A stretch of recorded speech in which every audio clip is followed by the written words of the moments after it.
আল্লাহ পাক রব্বুল আলামিন মানুষের মুখের উপর মোহর মেরে দিবেন।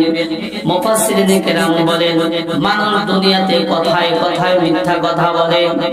একটা মিথ্যাকে সত্যে পরিণত করার জন্য কমাস কম আরো 5টা মিথ্যা কথা বলে।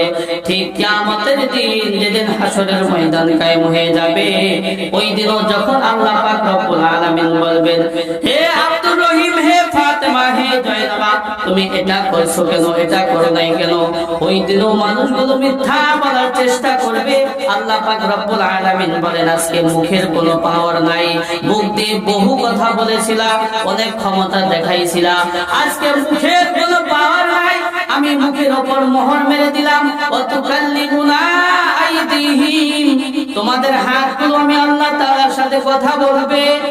ওয়াতাশহাদু আরজুলুহুম বিমা কানু ইয়াকসিবুন, তোমাদের পাগুলো সাক্ষ্য দিয়া দিবে।